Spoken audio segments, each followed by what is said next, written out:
Pong tanong para po saan yung ano? Yung ano? Ito pong eartag nila. Para makilala mo. Kung ano yan. Ganito. Yung kalabaw kasi yung katasan, mas maganda pa ang record niya kaysa sa tao. Yung tao, yan, pati lahat ng ginawa mo, nilagyan mo ng vitamins, diniworm mo, sinimilyahan mo, nakalagay yan. May record po siya. May record siya. Dapat may record sila. Sila yan ng requirement sa isang pagkatasan. Yun. Bango. Amoy pulot. Amoy pulot. Bango. Magandang umaga mga talong Stevie. Nandito tayo ngayon sa Barangay Mabalo, Rosario, Batangas. At bisita ulit tayo dito sa isang Buffalo Farm, yung mga ginagatasan at maswerte tayo, tinabutan natin yung mga empleyado po ng PCC at tayo nagtanong ng ilang impormasyon lalong git sa kanilang programa sa mga ganito mga Buffalo farming. Kaya samahan nyo ako sa ating video dito sa ating farm visit dito sa Rosario, Batangas. Dito na tayo sa Barangay Mabalor, Batangas, Rosario, Batangas. Ano po.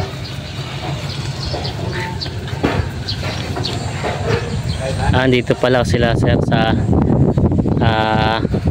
Philippine Carabao Center. Ayan.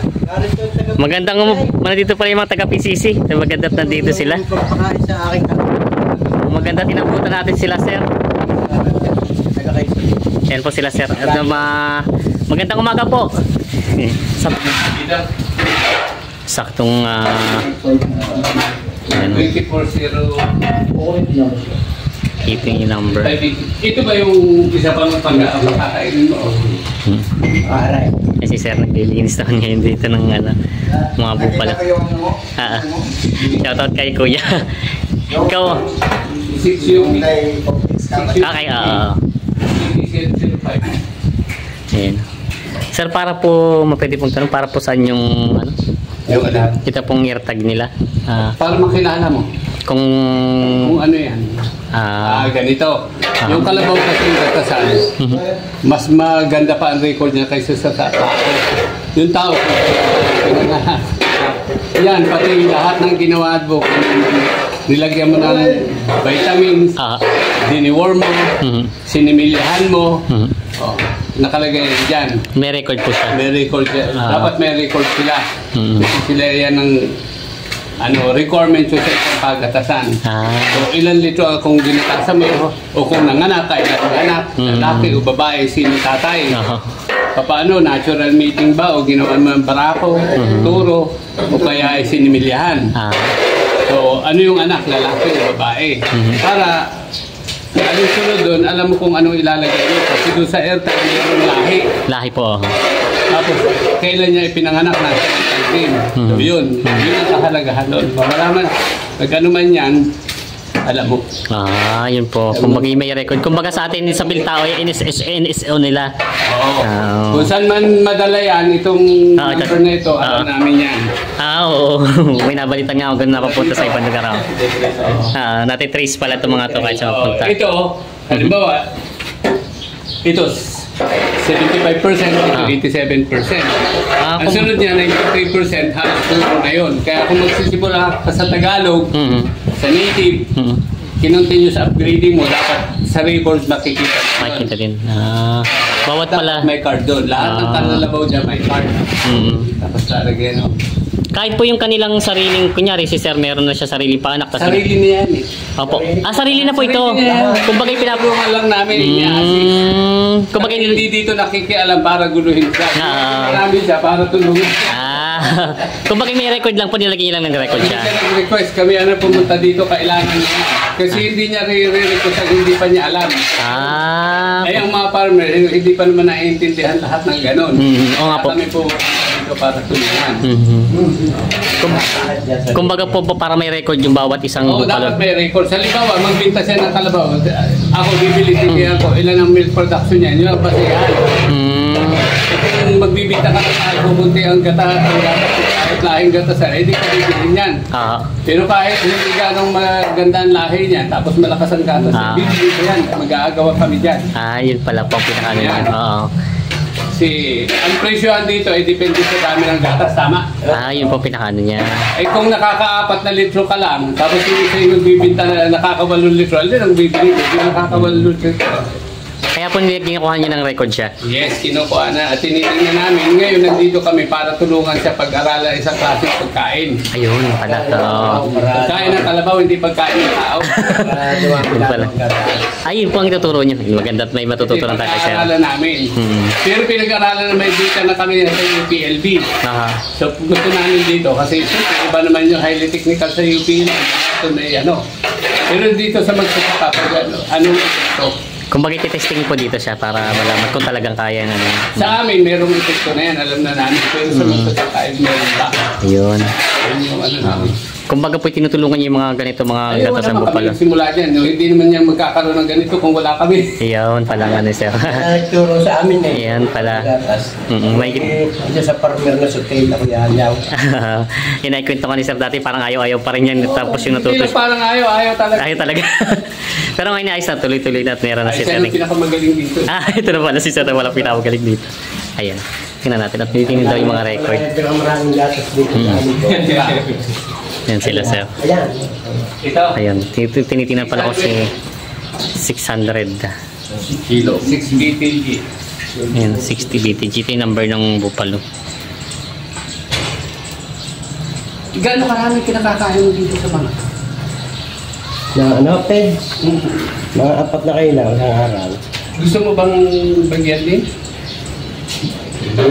Testingin muna doon sa gatasan.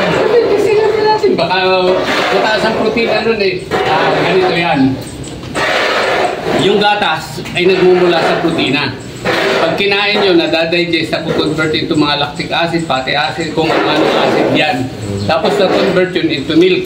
Pero pag ganito maliliit, magiging laman yan. Ay kung ganito, subukan natin. Sige. Meron pala sila sir na... Diba, ilan na? Ano yun sir? 4. Pids din po siya, pids. Pitch din. Pids din. Walong araw yan. Subukan lang yung pids. Ayan. Ito yung mga... Ito yung ano yung testingin daw. Mga bupalo ni sir. Nagkaano sila ng bagong paraan para madagdagan pa yung gatas ng inyong mga bupalo. Oo. Tinuturuan. Nagtuturo ulit sila ng magandang pampakain para dumami ang gatas. Ay, kayo po, di ba nagagamit din ng pids? Nagpipids din kayo. Ilang beses pa nagpipids sa loob ng maghapon? 2 beses. Umaga hapon po. Pera pa po yung mga damo-damo na yan. Sira ng mga damot na yan. Ngayon po ba dayami pa rin pakain nyo? Damo na? May damo, may dayami. At kasi meron na rin namang damo ngayon, may nakuha na rin. Damo na ngayon nakukuha. Yan. Hindi nga lang tinabutan sir, tinangali tayo.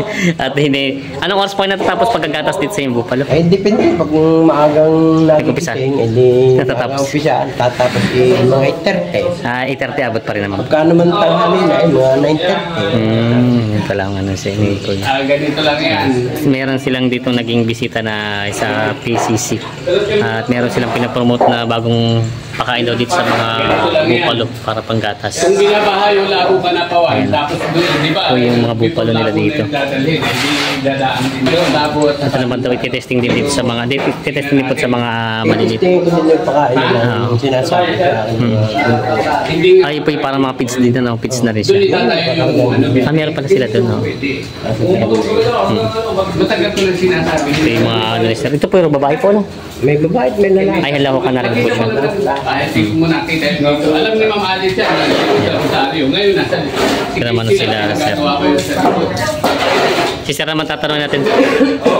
Sir, pwede magtanong. Saan po ang pinaka-area niyo talaga dito ng PCC?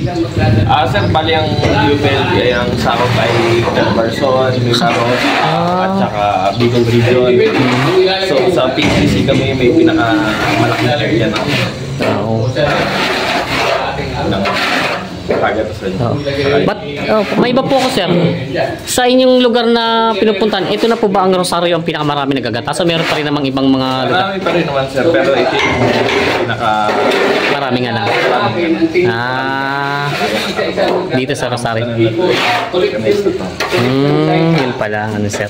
Nandito pala ang pinaka-modern na sa Rosario na talaga pala ang mga nagagatas ng bupalo dito. Ayan. Buong Batangas Dito na talaga po sa inyo, sa Rosario. Sa ibang, sir, sa ibang lugar naman, kung tulad sa Quezon, yung mga nasakupan nyo, ito talaga Batangas dito sa Rosario talaga. Pero marami pa rin naman nagagatas. Para mas marami talaga dito. Matulungan pa sila at ma-assist kung paano maggatas. Yung iba kasi nagsisimula pa lang. So, tutulungan pa rin naman namin na magsimula pa rin. Magandang umaga. Matulungan din sila na anak buhay, kumita din ng mas maayos. Okay, sir. Yun pala nga nila, sir. Yun ang purpose nila, kaya sila nandito para yun, makatulong. Sisimula lang sa isang kalbo. Ayan, sa isang kalbo, dalawa. Ngayon marami na. Maganda talaga. Maganda ang ganda. Apo, Sir Aben. Yung pala nga nila, sir. Marami kasi, sir, nagtatanong kung kulang pa sila sa impormasyon. Oo. Ano naman sa amin? Marami. Mag-search din sa PCC na. Meron din po kayong Meron website yan sa PCC. Tapos doon, makikita mo kung paano maggatas, paano process yung raw milk. Dahil, tinutulungan din naman namin yun. Saka yun, yung mga gatas na yung mga fresh milk, tinuturo din ng PCC. Yun pa natin ang purpose nyo. Pero, sir, matanong ko lang, kasi dito kalimitan ng mga alaga ni sir yung mga bupalo, yung mga sabi nga Tagalog na mismo kalabaw, nagagatasan din? Sir? Yung mga Tagalog, kung may yung mga purong kalabaw na taga mismo sa atin, yung hindi mga gantong bupalo, nagagatasan din siya? Oo, sir. Kaya lang ang native. Yung native na nga? Ang native, mas makakunti naman ka. Ako konti, kumpara din sa mga bupalo. Kaysa dito sa mga bupalo. Pero talagang ang bupalo, talagang pang ano talaga siya. Yan, ganito, pang in-house talaga siya. Hindi talaga siya pang-araro or something na. Kumbaga itong purpose ng bupalo. Yun talaga yung... Kaya mas ang talagang ang ano mo, tamang pakain. Ganda ang gatas. Yung kumbaga, susabari talaga siya. Yun talaga. Sir, paano pala po yan? Kunyari, sa ibang lugar, katulad sa amin, sa Quezon, taga Quezon ako may gustong ganito mag-umpisa. Ano po ba yan? Libre yung binibigyan sila ng mga bupalo? O anong requirements pag may gusto nila mag-ano ng bupalo ng ganitong gatasan? Si Sir na? Si Sir. At kasi parang nagpo-provide din kaya ng mga bupalo, no? Ako, sir. Mayroon naman po sa amin, pero may process din. May process din. Ayan. Si Sir. Si Sir, tatanungin natin kung paano mag-process. Sir, pwede ako magtanong ulit? Isa na lang? Sir, paano po yung mga katulad ng mga ibang interesado mag-alaga ng ganitong bupalo? Ano po yun? Magpo-provide po kayo? Kailangan lang bayaran sa inyo bibilhin yung mga bupalo? Mag-provide kami ng bupalo? Hindi po kunyari po, di ba po parang gusto nila mag-umpisa sa pag-bupalo. Paano po ang pinaka-sistema nyo dun pag gusto nilang... Ang ano nila namin bumili sila ng bupalo. Bibili. Wala kasi ang PCC na ngayon pero dati po meron? Dati nagpapaiwi kami. Kumbaga, pero sa ngayon wala na. Wala na po. Saka marami sinasabi yung farmer na gusto nila pero pag binigyan mo hindi naman ginagawa Ayun, kaya ang ano ngayon, sarili na lang nila para masikaso na maigi. Ang dami namin pinamigay sa mga magsasaka. Ilan yan? May 1,000 yan. Ngayon itong Batangas na ang meron. Natitira.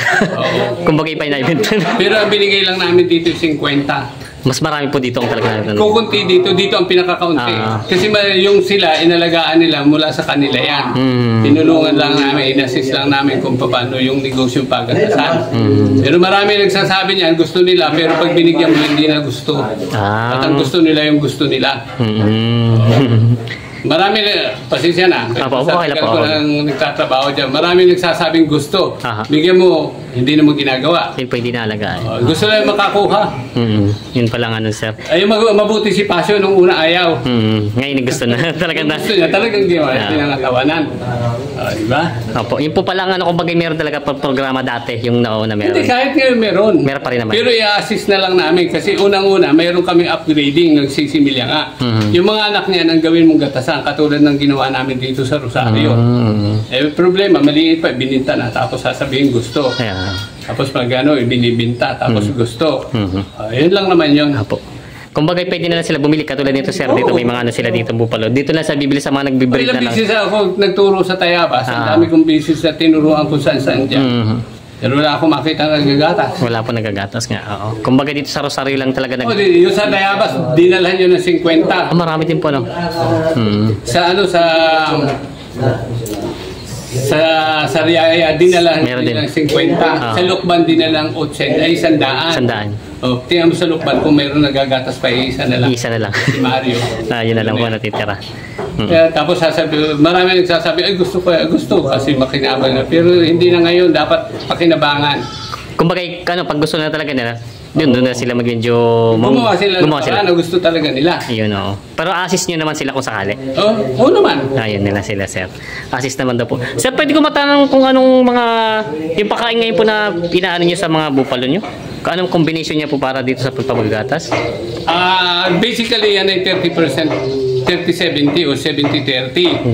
Yung 70 yung damo. Damo po, opo. Kain damo. Yung 30% yun yung concentrate. Concentrate po. Meron concentrate, tapos yung iba pinapalitan nila ng yung mga bagaso by products ng Nestle, may by products ng San Miguel o by products ng Asia Brewery. Yun yung kasi mataas ang protina, mataas ang energy. Ngayon meron kami by products naman ng distilleria ng alak. Yun ang papakain naman namin, susubukan namin. Yun po ba yung parang sasabi nila yung pinagbalatan ng mga ginagamit nila? Hindi pinagbalatan, mismo yun ay mais yun na pinirment, distilled, yun yung natira. Okay. Distiller's grain. Distiller's grain po ang tawag nila. Sinailig sa amin at papakain. Yun na po ang ibibigay na muna dito na pakain sa kanila. Titistingan namin kung anong epekto. Ay, di po ba yung tinatawag nilang corn silage na nga? Ay, iba yun. Ang corn silage, mais yun, itinanay mo, tapos kasama ang bunga, hinarvest mo, isinailace mo. Iba yun. Ito naman, parang replacement ito ng concentrate kasi mataas ang protein ito, mataas ang energy, highly digestible. Yun pa lang, yun pang iano nyo ngayon dito kay sir. Yun ang titistingan namin dito. Pero ginawa na namin yun at pag-aaralan namin dito. Kukuha lang kami ng record. Kung maganda po ang... Kung anong epekto sa kanilang pagkain. Kasi sa amin, dry. Ay ngayon sa kanila binabasa. Ako may tubig na sila. Binabasa. Hindi namin kakailangan babago yung kanilang manner sa pagpapakain. Ano na yan eh. Di hahalo na lang yun. Titingnan namin kung anong epekto. Yan po. Sir, pwede ko malaman kung anong pangalan nyo? Jose Canaria. Si Sir Jose Canaria. Kayo po ay... Dati akong Senior Science Research Specialist ng Philippine Carabao Center at PPLB. Pero ngayon retired na ako. Pero kasama ako doon sa research bago ako nag-retire. Kaya hanggang ngayon tuloy pa rin po ang ano. Tumatrabaho ka rin. Yan si Sir. Magiging si Sir, inabutan natin dito. Nakakatuwa at marami tayong natutunan sa kanya. Yan po yung mga gusto mag-alaga ng ganitong bupalo. Paano man po Sir pala, yung kunyari gustong yung bibenta na ng mga gatas na ganito, paano po yung proseso nila? Maraming isa sa mga market niya ang Bombay. Yun po. Beer drinker yan eh. Kasi sa atin, ang gusto natin imported. Kahit pangit gusto imported. Ang dami natin, ang pinakamagandang gatas sa lahat ng klase ng gatas ay gatas ng kalabaw. Yun po ang Pero hindi natin yan, sasabi natin, marami ako narinig kadiri. Pero yan ang pinakamagandang klase. Pinakamagandang klase po siya. So, ang problema, ang kaibahan lang dito, paggatas ng kalabaw, babaguhin ang kultura mo. Kung mga taga-Quezon niya, na pagdating ng hapon mag-iinom, kinaumaga hindi makagatas, mali yun. Sa gatas ng kalabaw, uunahin mo kung anong kailangan ng kalabaw. Tapos bibigay niya kung anong kailangan mo naman sa dami ng gatas. Balikan lang yan. Ako'y nag-5 taon sa Bundok Peninsula, kaya alam ko tuwing hapon yung nag-iinom. Paano kagagatas sa umaga kung ikaw ay lasing? Yung gentle touch na wawala. Sisira yung paggatas sa kalabaw. Yan ang pinaka... So, yun ang unang-unang binabago dito. Marami nagsasabi na mahirap ang buhay na magsasaka kasi kung ano lang gusto nilang gawin, yun lang ang gagawin. Apo. Hindi pinagyayaman yung kayamanan nila at ayusin. Kumbaga ayun nila mag-adjust na medyo magdadagdagan yung kalaban. Oo. Kung ano na yung dati nilang ginagawa yun at yun na lang. Marami ng paraan.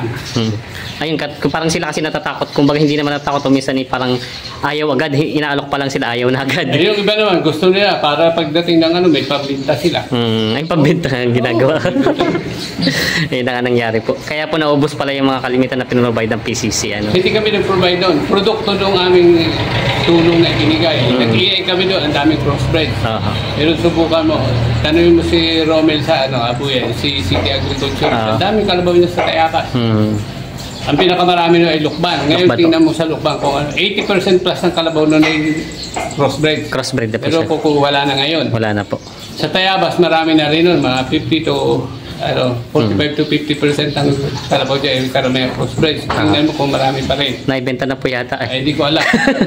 Ayun ang kasi kalimitan po talaga ang talaga yung priority po yung mga ganitong mga matulungan yung mga farmers Negosyo. Negosyo, hanap buhay. Gatas ang kalabaw. Yan yung gusto namin. Yan pala. Kumbaga nandito na ito pala swerte natin at nabutan sila sir.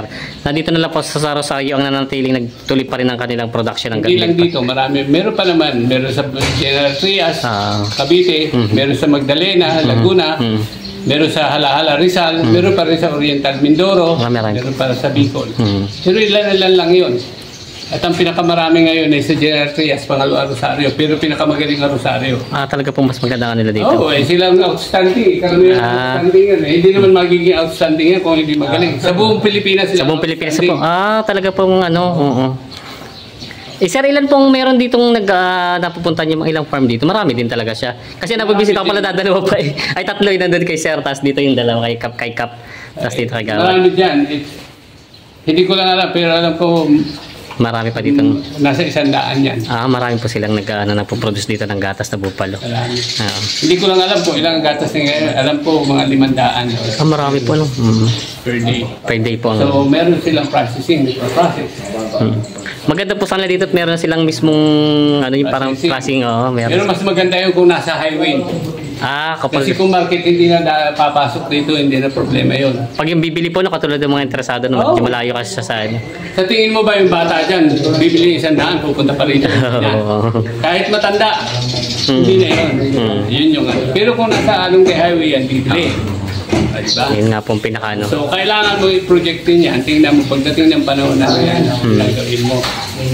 Yun pong pinaka dapat meron din sila din branch, kumbaga sa highway po. Dapat. Yun. Sila sir ay sa PCC. Si sir pala ang pinaka na dito sa nag-retire na rin si sir pero tuloy pa rin siya pag bisita kasama siya sa produkto ng PCC.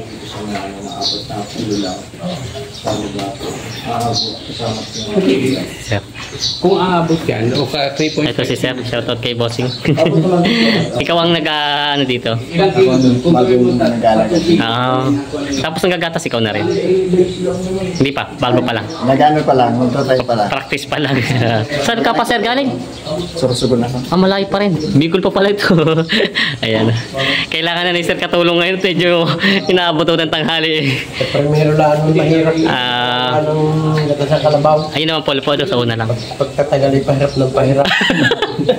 Yung pala pagtagal mo. At parami po Parami ang alaga niya. Parami ng parami. Ayan. Ganun talaga po at dumadami. Yan si sir. Ito yung bagong pakain daw nila sa bupalo na ialok nila. Testing daw pero ito subok na daw nila kaya lang para sa mga farmers masusubukan din na pangdagdag panggatas sa mga bupalo. Talagang mabigat to mga sobrang bigat pa hindi kaya. Gulong dyan. Dito, dyan sa ako ang bago. Yun.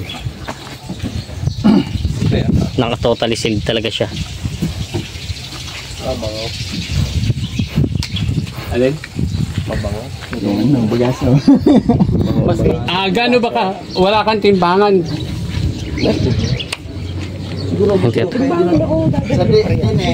Ay sa simula lang pwede naman dyan. Pero compact yan. Halimbawa din eh, gaano karami? Hindi, may timbangan si Pasio. Titimbangin muna. Timbangin. Tapos saka, ano. Matagal ka na rito?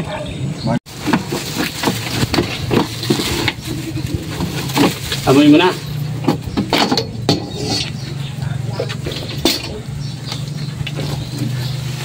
Dito na, taas na lang po yan, sir. Yun. Ang bango. Amoy. Amoy pulot. Amoy pulot. Ang bango. Hoy, huwag mo, pag binuksan mo, sarahan mo agad ha. Amoy lang. Bawat bukas, sara. Amoy kapumbara ko. Pag nagsingaw yan, magmo-mold. Ang mold ay nakakasira ng nag-recreate ng aflatoxin. So, nakakasira yan, kaya nakasilage yan. Ha? Baka pagbalik namin dito, bukas na yan. Maraming salamat po sa panonood mga Talongs TV. Sana pa'y marami kayong natutunan, lalong higit sa programa ng PCC o Philippine Carabao Center. At lalong higit po, sana pa'y natutunan kayo kung sa pamamaraan ng pag-aalaga ng mga bupalong gatasan. Salamat po mga Talongs TV. God bless.